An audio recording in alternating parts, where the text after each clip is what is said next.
अगर हम थर्ड इसको बोल रहे हैं तो देखिए न्यूक्लियर फोर्स को बोला जाता है कि it is the strongest force,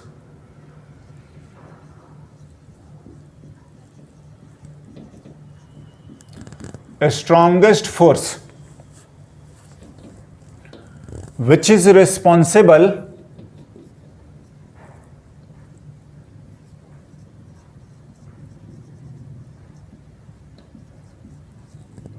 to hold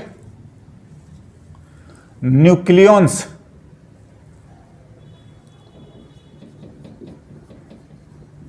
मतलब प्रोटॉन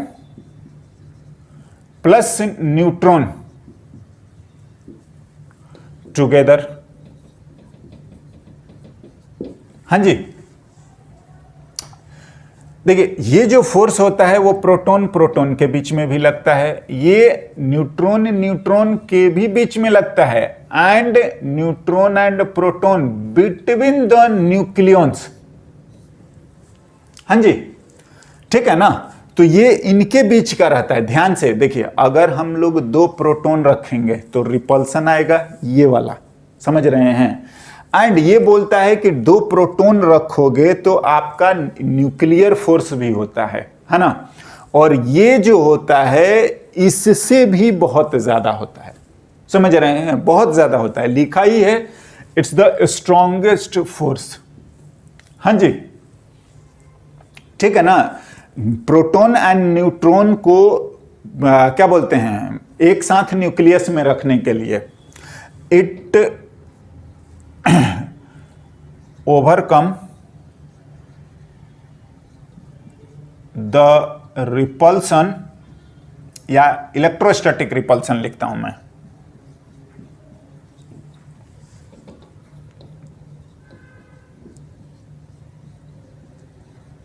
रिपल्सन, हाँ, and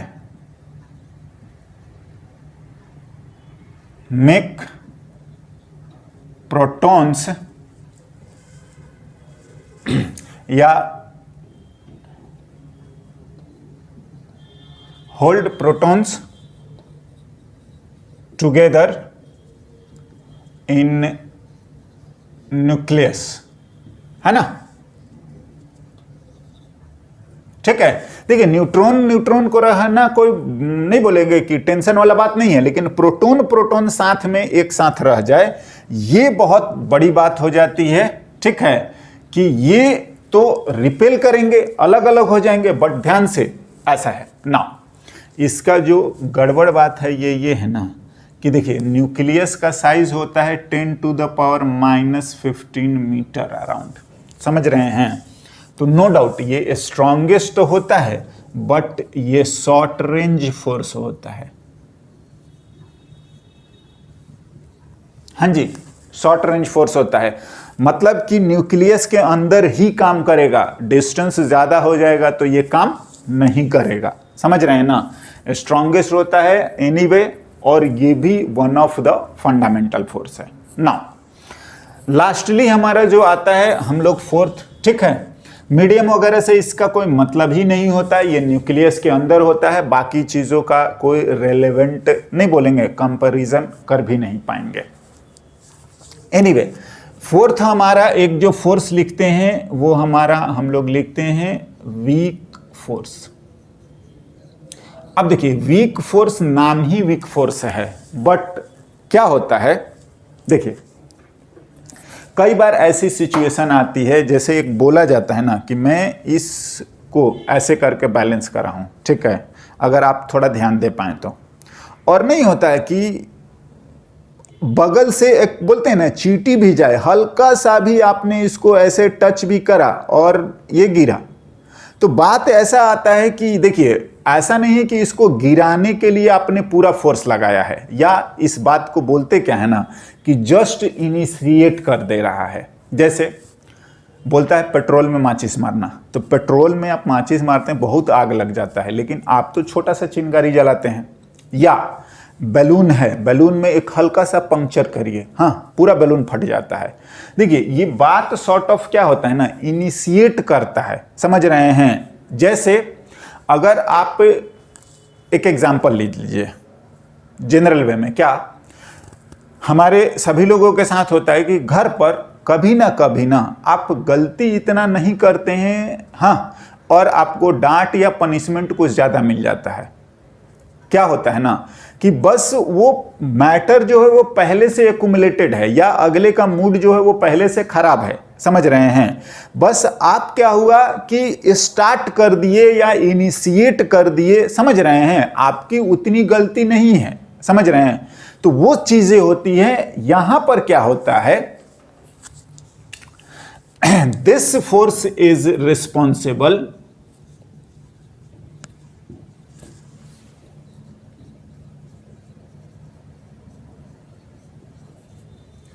to break neutrons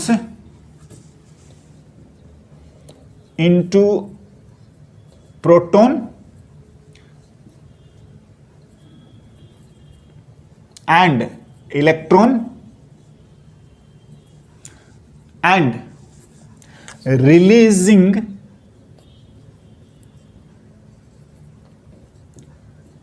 anti neutrino. देखो ये सब 12th में थोड़ा और जाके ये सब पढ़ना है कैसे कैसे होता है, बट आप इतना ध्यान रखिए कि ये जो होता है ना, ऐसा है कि न्यूट्रॉन को तोड़ना कोई आसान बात नहीं होता, ठीक है ना। लेकिन मैं बोल रहा हूं कि ये तोड़ता नहीं है, ये इनिशिएट करता है। हाँ, जैसे अभी मैंने बताया कि मार्कर को हमने ऐसे रखा था तो ये नहीं होता कि ये जस्ट बैलेंस है, ये गिरने ही वाला है, हल्का सा भी हुआ और ये गिरा। तो ऐसा नहीं कि आपने पूरा फोर्स लगा के मार्कर को ऐसे करा है। दिस इज क्या बोलोगे, इनिशिएटर। वो काम होने ही वाला था, ये मार्कर गिरने वाला था, ये जो है वो क्या बोलते हैं, न्यूट्रॉन टूटने वाला था। देयर आर सिचुएशन, क्यों टूटता है, क्या होता है, but this force, weak force जो है ना, मोर और लेस बस स्टार्ट करने का काम करता है, इनिशिएट का काम करता है ना। ना ये चीजें जो हैं, जितने भी हमने फोर्सेस लिखे हैं, ग्रेविटेशनल फोर्स तो हम लोगों को 11th में ही पूरा एक चैप्टर पढ़ना है, बाद बाकी सारे फोर्सेस जो हैं वो 12th में और बड़े बड़े चैप्टर्स हैं। एनीवे, हमें अभी उस पे नहीं जाना है, हमें ये पता करना है या जानना है कि 4 तरह के फोर्सेस हैं, gravitational, electromagnetic, yes, nuclear and weak force. Now अगर हम लोग कंपैरिजन की बात करें तो एफ जो होता है वो न्यूक्लियर आपका सबसे ज्यादा स्ट्रॉन्ग, फिर आपका आ जाता है इलेक्ट्रोमैग्नेटिक, फिर आपका आ जाता है वीक फोर्स, और फिर हम लोग लिखते हैं ग्रेविटी। देखिए कई बार इसमें ऑर्डर चेंज करा होता है ना। एनीवे, आप उस पर ज्यादा दिमाग लगाने की जरूरत नहीं है, और इस चीज को हमें ध्यान रखना होता है ना। देखिए अब मैं बोलूंगा कि जितने भी आपके पास फोर्सेस एनकाउंटर होने हैं, जो हमारे आसपास दिखता है, जो हम करते हैं, है ना, वो सबके सब आपका इन्हीं चारों में से आएंगे, राइट। कोई एक्स्ट्रा अलग से फोर्स नहीं होगा ना। और अगर हम लोग बात करें, ठीक है ना, कि ये जो था फंडामेंटली 4 फोर्स डिवाइड कर दिया, क्या होता है, अब हम इन्हीं फोर्सेस को अलग तरीके से डिफाइन करेंगे। लिखते हैं, on the basis of contact. हाँ जी, देखिए फिर से फोर्स वही है, लेकिन हम दोबारा इसको डिफाइन कर रहे हैं किसके बेसिस पर, कॉन्टैक्ट के बेसिस पर। तो पहला हम लोग लिख देते हैं इसी तरीके से, ये फील्ड फोर्स, हाँ जी, ठीक ना। और दूसरा हमारा आता है कॉन्टैक्ट फोर्स। देखिए फील्ड फोर्स का ही आपका एग्जाम्पल है ग्रेविटेशनल फोर्स, मतलब दूर से ही काम करता है, कांटेक्ट की कोई ज़रूरत नहीं है। जो इलेक्ट्रोस्टैटिक बोले वो भी, समझे? ये हमारे फील्ड फोर्स में से आते हैं। That is contact does not required.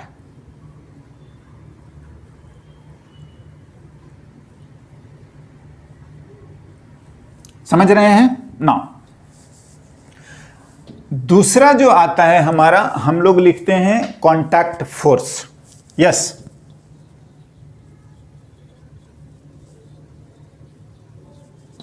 Contact force. और कॉन्टैक्ट फोर्स में ऑफ कोर्स कॉन्टैक्ट रिक्वायर्ड है।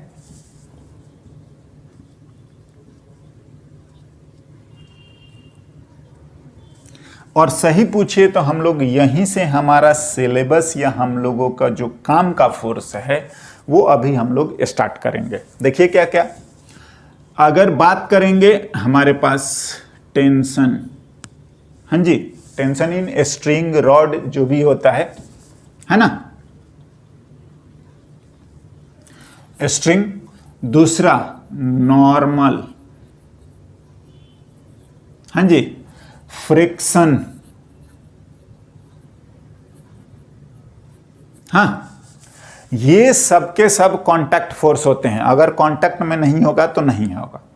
अब चलिए, अगर मैं बात करूं कि हमने तो अभी अभी जो डिवाइड करा था या जो लिखा था वो ये था कि जो फोर्सेस होते हैं वो इन्हीं 4 कैटेगरी के हैं। तो एक तो चलो समझ में आ रहा है कि फील्ड लिख दिया, दूर से ही काम कर रहा है, कांटेक्ट रिक्वायर्ड नहीं है। और यहां पर ये 3-4 फोर्सेस जो लिखे हैं वो ये इन चारों में से कौन से हैं पता है? ये सारे के सारे जो हैं वो इलेक्ट्रोमैग्नेटिक हैं।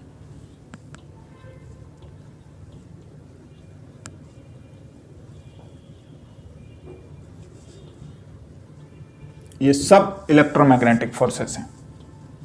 समझ रहे हैं? देखिए कैसे होता है टेंशन, कैसे होता है नॉर्मल, कैसे होता है फ्रिक्शन, हम 1 बाय 1 इन्हीं को डिटेल में पढ़ना भी है। लिखते हैं ना, ये ध्यान रखिए सबके सब इलेक्ट्रोमैग्नेटिक है। देखते हैं 1 बाय 1। टेंशन,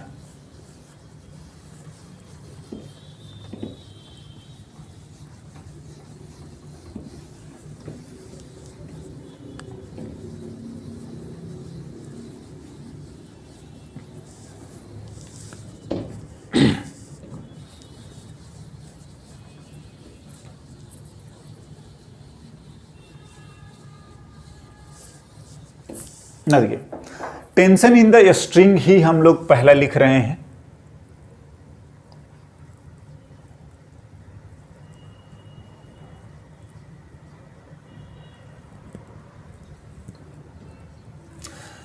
अब देखो of course tension in the string का जो यूज है या नॉर्मली हम लोग टी से लिख लेते हैं, पहले स्ट्रिंग का फिर हम लोग रॉड देख लेंगे, कोई दिक्कत वाला बात नहीं है। देखिए क्या होता है ना कि कोई स्ट्रिंग को हम लोग सपोज इस तरीके से हमने लटका रखा है, हाँ, और अगर हम लोग इस पे फोर्स इस तरीके से हम लोगों ने लगा दिया, समझ रहे हैं? तो इसी बात को हम लोग आगे चल के लिख देते हैं कि ये हमारा जो है वो टेंशन है। समझ रहे हैं? देखिए अगर आप इस चीज़ को लिखेंगे तो हम लोग इस तरीके से लिख लेते हैं कि ये जो चीज़ है, हाँ, ये अगर हम लोग इस पॉइंट को मैं, चलिए ए में लिखता हूं, तो ए का अगर आप लिखोगे तो हम लोग इसी तरीके से लिखते हैं कि ये हमारा टेंशन है, राइट? कितना होता है वो बात पर भी करेंगे। देखो क्या होता है ना कि सपोज अगर हम लोग इसको खींचने की कोशिश करते हैं, ये तो ये जो मॉलिक्यूल है, ये जो पार्ट है, हम चाह रहे हैं कि ये अपने साथ चले, बिल्कुल ले जाना चाह रहे हैं। तो इसका जो पड़ोस वाला मॉलिक्यूल है, जो नेबरर है, वो चाहता है कि मत जाएं। तो मतलब जो ये मॉलिक्यूल है ना, ये इधर जाना चाहता है, यही बात टेंशन होता है। या मैं बोलूं कि इसको नहीं जाने देना चाह रहा है, ये भी टेंशन है। तो देखिए क्या होता है कि हम लोग जो लिख रहे हैं टेंशन का, कि टेंशन इन द स्ट्रिंग, हाँ, इज ओनली व्हेन, तभी होगा जब उसकी लेंथ जो है वो बढ़ने की टेंडेंसी हो। अगर आप घटाएंगे तो वो स्लैग हो जाएगा, नहीं होता है, हाँ, मुड़ जाएगा और टेंशन में नहीं आएगा। तो ये एक स्ट्रिंग के लिए जरूरी है और इसको नोट कर लेते हैं कि tension in the string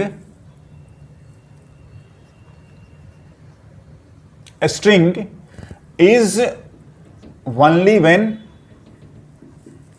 it has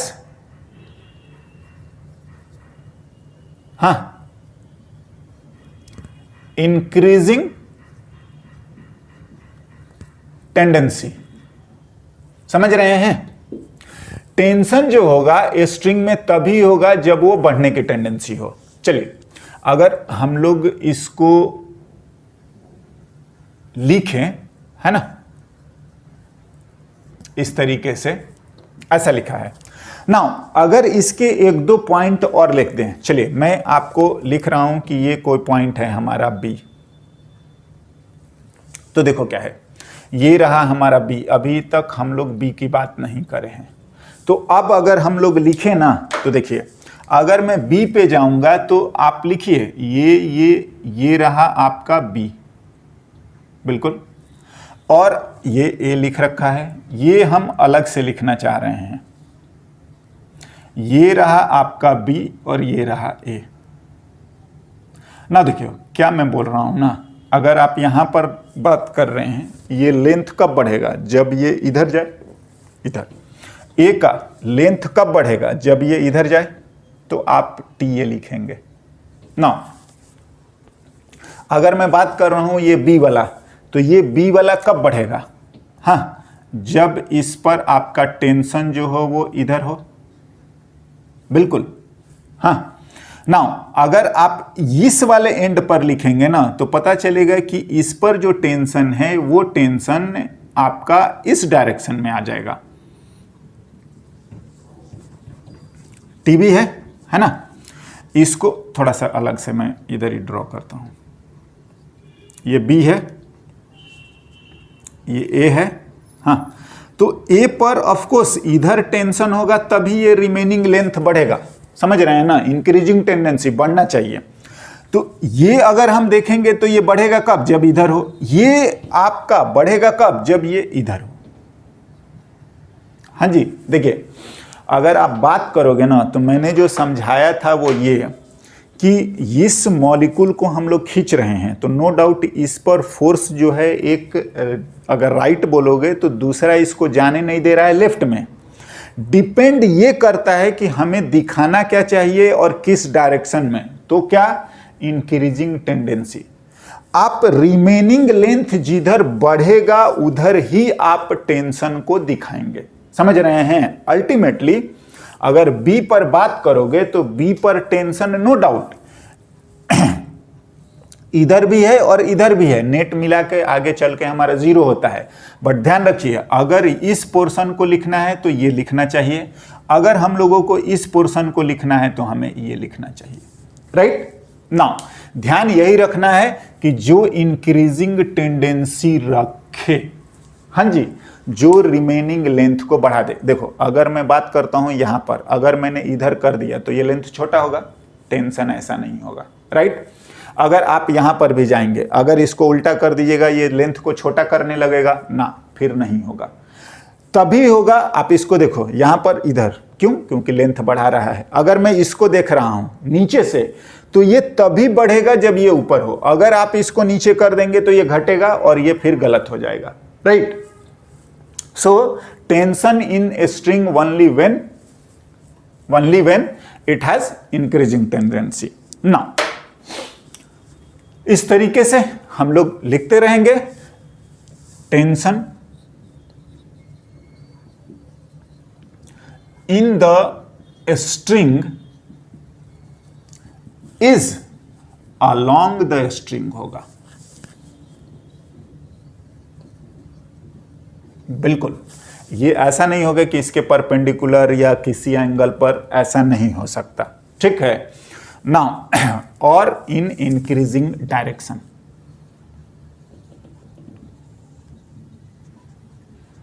increasing direction of string. बिल्कुल इस चीज का ही ध्यान रख के हम लोग ड्रॉ कर देंगे, चाहे जितना भी हो, और डिपेंड करता है कि हमें क्या लिखना चाहिए। चलिए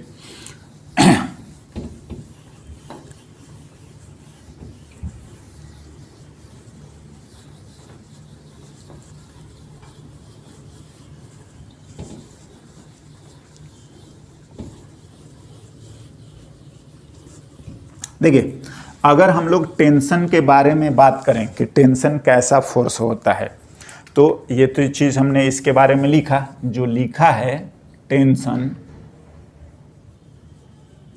इज एन, क्या है, बिल्कुल इलेक्ट्रोमैग्नेटिक, यस, कांटेक्ट फोर्स। हाँ जी, हो गया।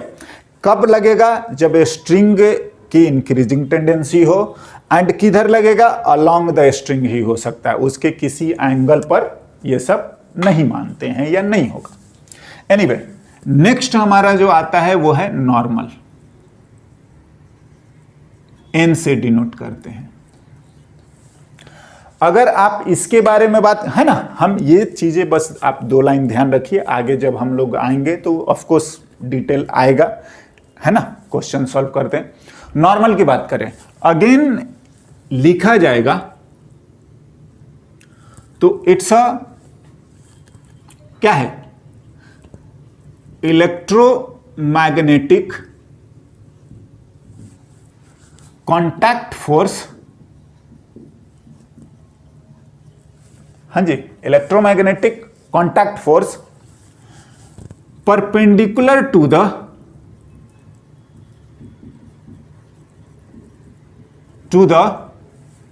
Contact surface.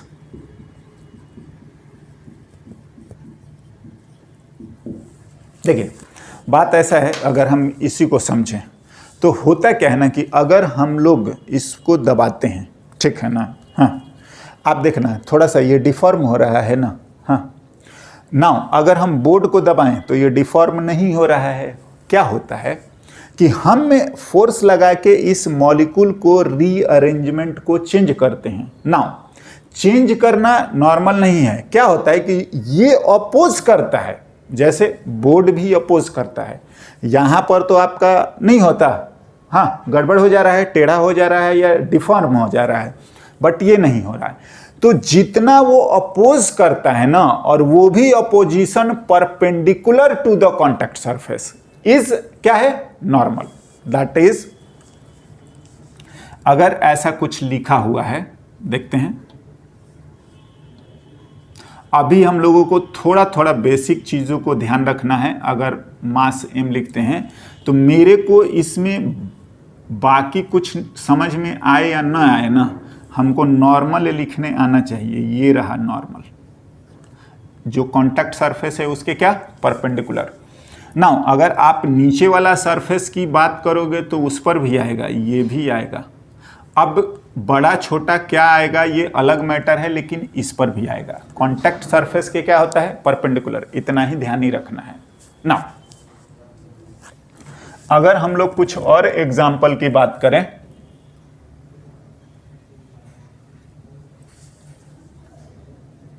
है ना, लिखते हैं इस तरीके से। अगर कोई इंक्लाइन प्लेन दे दे अपने को,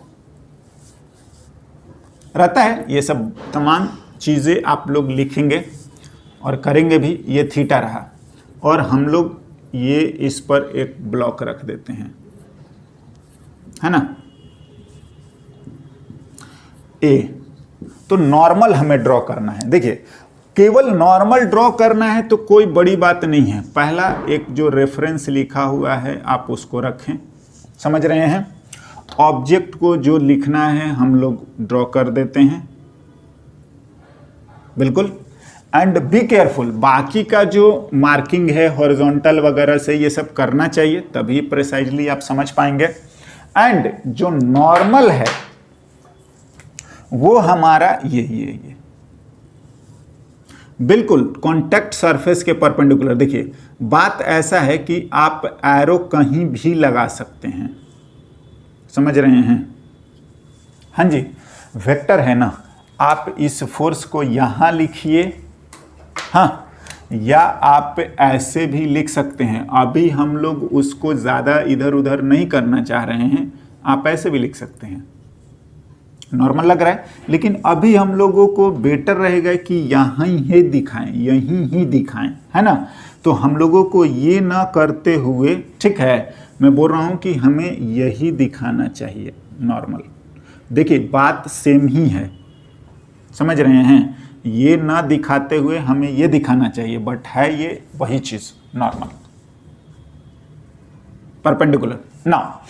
अगर बिल्कुल कांटेक्ट सरफेस के परपेंडिकुलर आप लिखा दीजिए, आप यहां दिखा दीजिए तो भी, यहां दिखा दीजिए तो भी, बॉडी के ऊपर दिखा दीजिए, वेक्टर है, कहीं भी ट्रांसलेट करने से कोई फर्क नहीं पड़ता। हाँ, डायरेक्शन चेंज नहीं होना चाहिए। एनीवे, ये आ गया नॉर्मल।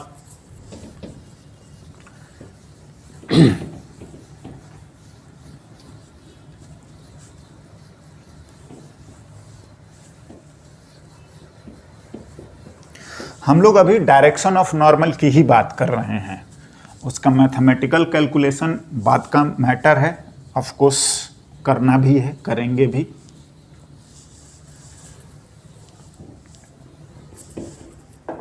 ना अगर इस तरीके से करें,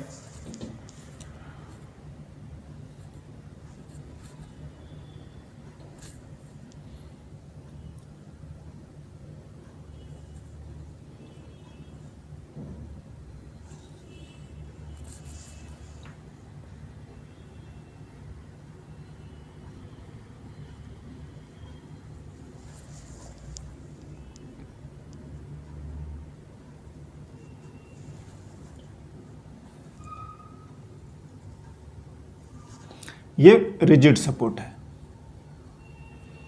अगर मान लीजिए ये एंगल अपने को थीटा दिया है ना, एम लिखना कोई ज़्यादा जरूरी नहीं है, ऑब्जेक्ट का नाम एम लिखना है तो लिखिए। अभी ग्रेविटेशनल फोर्स नॉर्मल ना, देखिए नॉर्मल अगर लिखना है तो हम लोगों को जितने कांटेक्ट हैं उन सब पे ध्यान देना है, समझ रहे हैं। और जहां पर कांटेक्ट है लिखिए, और इसके परपेंडिकुलर बस आप इतना अभी ध्यान रखें, ये इसके परपेंडिकुलर है, समझ रहे हैं ना। आप चाहें तो लाइन को और एक्सटेंड कर सकते हैं, कोई दिक्कत वाला बात नहीं है।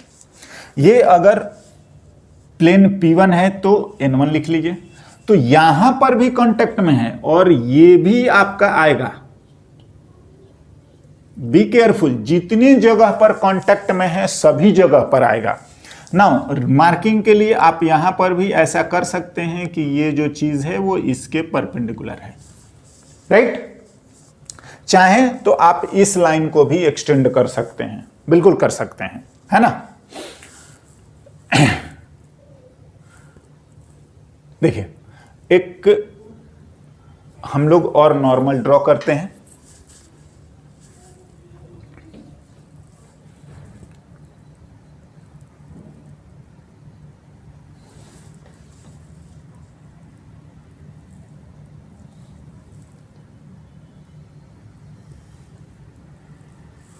ये इस तरीके से ग्राउंड दिया हुआ है और एक रॉड जो है, समझ ही रहे हैं कि ये वॉल से और एक्स्ट्रा भी है ना। तो हमें दो लोकेशन पर A एंड B पर नॉर्मल ड्रॉ करना है। ड्रॉ द नॉर्मल, अभी वैल्यू पर हम लोग जा ही नहीं रहे हैं। Draw the normal at A and B, हाँ जी बिल्कुल, केवल नॉर्मल का डायरेक्शन चाहिए। देखिए अगर डायरेक्शन सही नहीं होगा ना तो फिर हमारा कैलकुलेशन करने में हम लोग गड़बड़ कर जाएंगे, या बोल लीजिए कि गड़बड़ हो जाता है। एनीवे, लिखते हैं।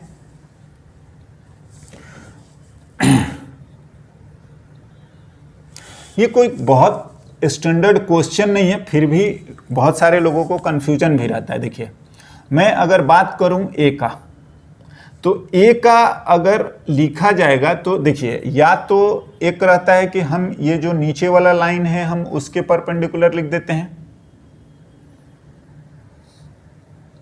हाँ एन ए, हाँ, और यहां जो आपका दीवार दिख रहा है आप इसके परपेंडिकुलर लिख दीजिए NB। समझ रहे हैं? हाँ जी। या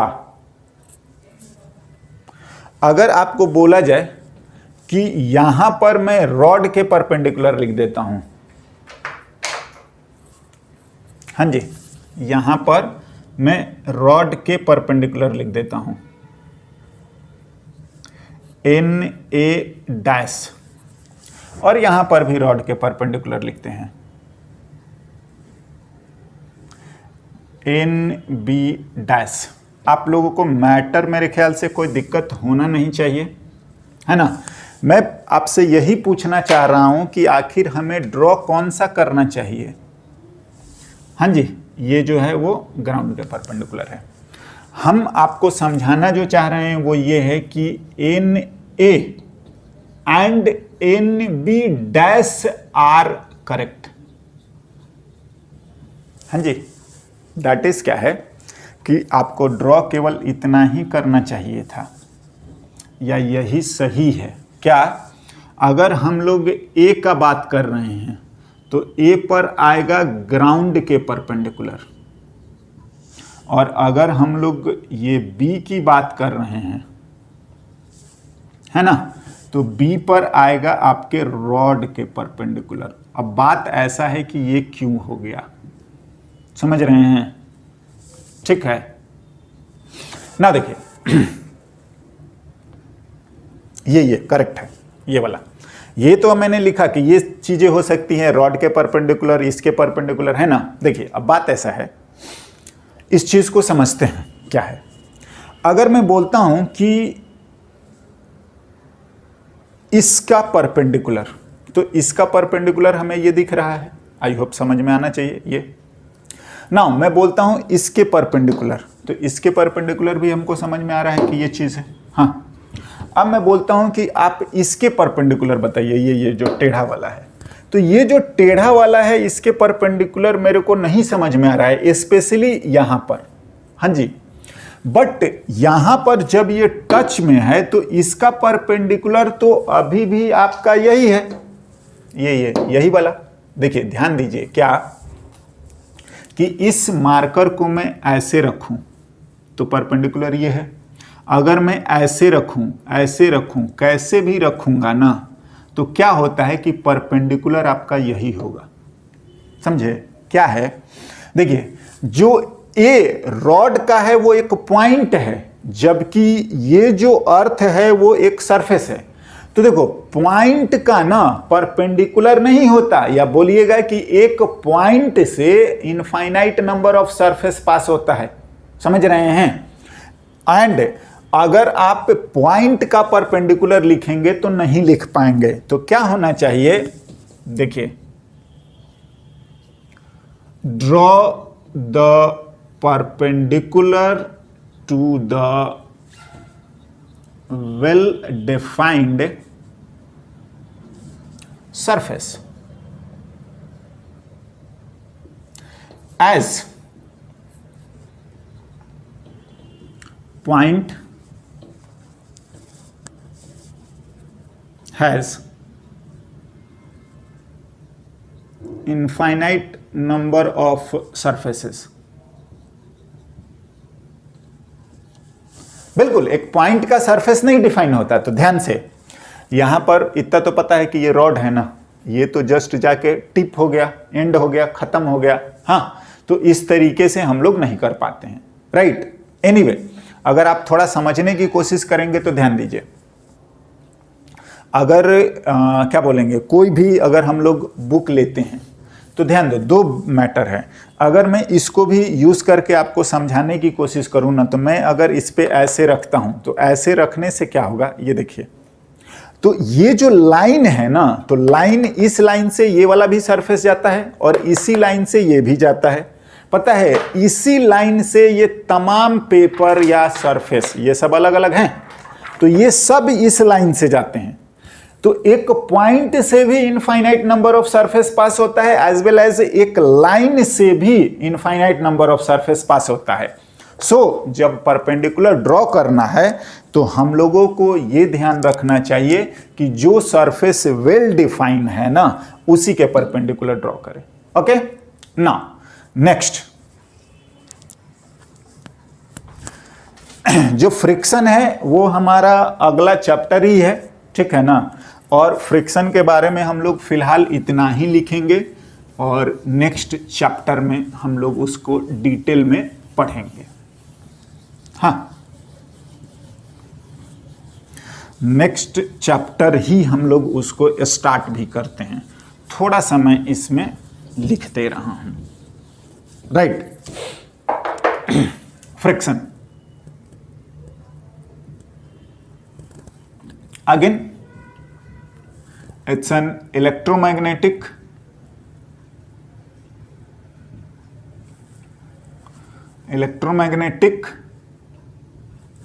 contact force, ये पैरेलल टू द सरफेस होता है